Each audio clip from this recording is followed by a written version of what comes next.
और आरोप किस तरह के हैं, जिसमें कोई एक दिन की स्टंट कोई घटना की बात नहीं हुई है, उसमें एक बड़ी बात सामने निकल के आई है कि कई महीनों से ऐसी चीजें हो रही थी।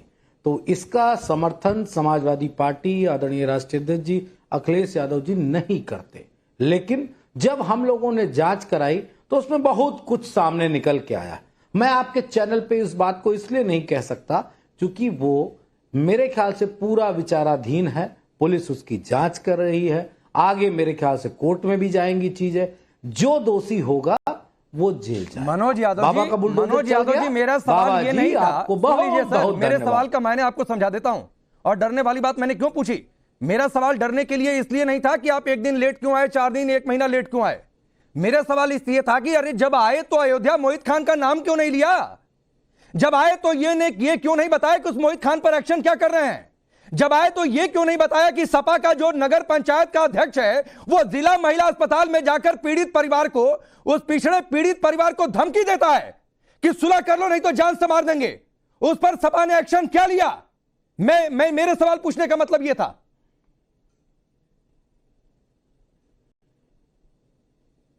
आप समाजवादी पार्टी के एक्शन का इंतजार कर रहे हैं कि सरकार के और न्यायालय के एक्शन का इंतजार? नहीं सर, तो सरकार तो एक्शन कर रही है ना। पार्टी एक्शन ले तब आपको नहीं मनोज यादव जी, सरकार एक्शन कर रही है, लेकिन पार्टी की नैतिकता कुछ बनती है कि नहीं कि आपकी पार्टी का एक नेता जो सांसद के साथ घूम रहा है, गलबहियां कर रहा है, वो 2 महीने से 12 साल की एक बच्ची का रेप कर रहा था, प्रेग्नेंट हो गई, और आपके पार्टी के अध्यक्ष उसके डीएनए टेस्ट की बात कर रहे हैं।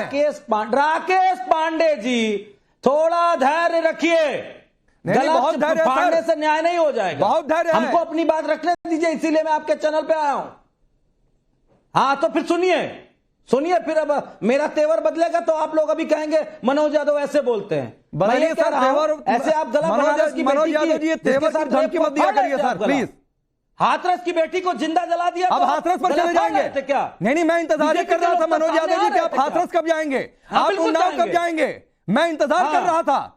क्यों नहीं जाएंगे? लेकिन उस 12 साल की ना पिछड़े समाज की लड़की के साथ आप नहीं खड़े होंगे। अब आपका पीडीए का नारा पता नहीं कहां चला गया। बोलो, मैं शांत रहूंगा। चलाओ एजेंडा। मैं कोई एजेंडा नहीं चला रहा हूं। मैंने सिर्फ एक सीधा सवाल पूछा मनोज यादव जी कि जब आप लोग देर से ही आए तो दुरुस्त क्यों नहीं आए? मैं सिर्फ ये जानना चाह रहा हूं। आप क्यों परेशान हैं? मैं परेशान हूं सर। राकेश त्रिपाठी बैठे हैं कि नहीं बैठे? नहीं, मैं अभी उनके पास भी जाऊंगा।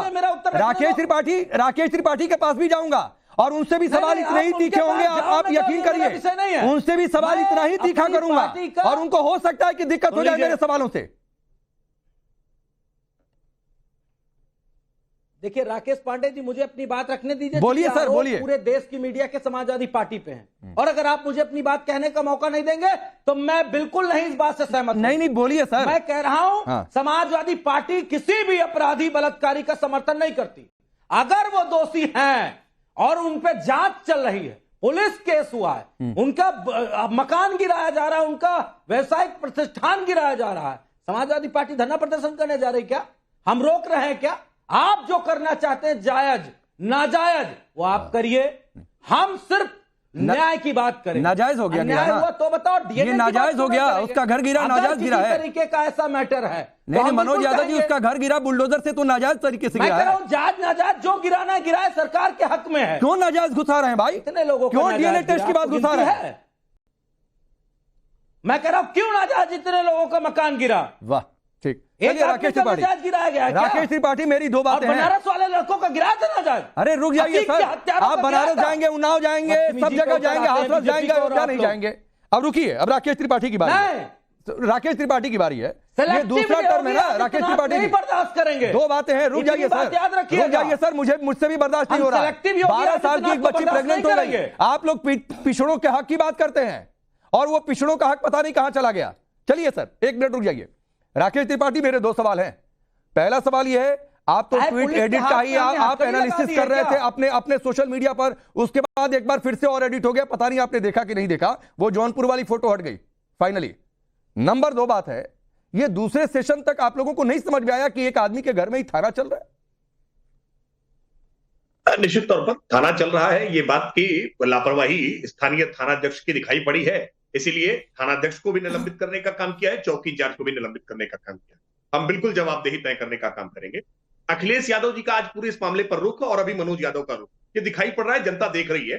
12:53 पर अखिलेश यादव पहला ट्वीट करते हैं। लगता है उन्हें कि असंवेदनशील ट्वीट हो गया है, अयोध्या को लेकर की ये भाषा नहीं बोलनी चाहिए थी, क्योंकि उनके ट्वीट करते ही लगातार इस बात को लेकर के सोशल मीडिया पर उनकी आलोचना शुरू होती है। वो अपना ट्वीट एडिट करते हैं, 1:02 पर वो अपना नया ट्वीट कर देते हैं। लेकिन फिर उनको लगता है कि उनके इस स्टैंड की जब आलोचना हो रही है कि अखिलेश यादव बदल गए, तो हठधर्मिता के साथ अखिलेश यादव संवेदनहीनता के साथ 3:18 पर तीसरा ट्वीट कर देते हैं। यही समाजवादी पार्टी का भ्रम है। समाजवादी पार्टी तय नहीं कर पा रही है कि वो आखिरकार इस मजहब के वोट बैंक के आधार पर कैसे अपने पार्टी के नेता का विरोध करे। और इसीलिए अभी जो कह रहे थे मनोज यादव, अरे भाजपा के घोषित प्रवक्ता मत बनो, टाइम बदलता रहता है। आपकी स्ट्रेटजी है। अजय वर्मा, अभी आपकी बारी नहीं आई है सर, और ये बैकग्राउंड कमेंट्री और टैगिंग मत करिए सर प्लीज, और मत करिए, मतलब मत करिए, वरना पलटकर आपके पास आऊंगा तो आप जवाब देने की स्थिति में नहीं होंगे, ये यकीन मानिए। तो आपकी भी बारी आएगी, अभी इंतजार करिए। जवाब आपके पास ही नहीं है, तो इंतजार करिए अजय वर्मा प्लीज, आपके पास आऊंगा तो सर आप बोलिए, मजबूरन मुझे कहना पड़ेगा आवाज डाउन करने के लिए। तो अभी रुक जाइए, अभी बीजेपी सपा के बीच डिबेट चल रही है, अपनी बारी का इंतजार करिए, रुक जाइए, सुधार के रखा करिए। अभी सिर्फ राकेश त्रिपाठी और मनोज यादव जी की आवाज ऑन एयर है।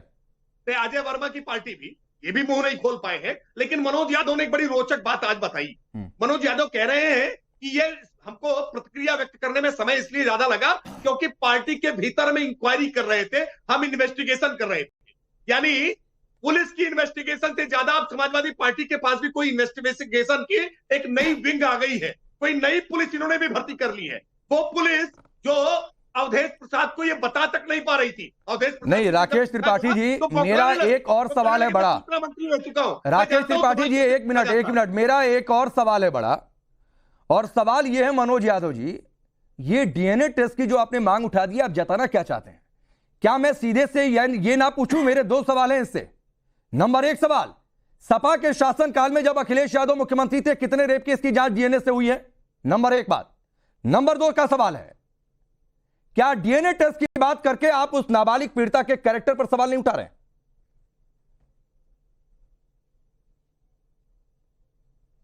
नहीं, देखिए एक बात बिल्कुल स्पष्ट कर दूं, मुझे डिबेट में इस तरह के शब्द कहने का कोई, मुझे मतलब मैं कह नहीं सकता, कोई अदालत नहीं है, ये जनता की अदालत है, और जनता की अदालत में बहुत सारे शब्दों का रिस्ट्रिक्शन है, जैसे लोकसभा के सदन में तमाम शब्दों का रिस्ट्रिक्शन रहता है। मैं सिर्फ इतनी बात कहना चाहता हूं, हमने किसी जांच को प्रभावित किया, हमने किसी जांच कराने से मना किया, और अगर हमने एक जांच की बात कही है तो बिल्कुल स्पष्ट है कि जो दोषी है उसको कड़ी से कड़ी सजा मिलनी चाहिए। अगर वो हमारी पार्टी का सदस्य है तो उसको भी बुलडोजर चलाओ, फांसी चढ़ा दो, कोई फर्क नहीं पड़ता। लेकिन ये बीजेपी के लोग हैं, अन्याय करने वाले लोग हैं,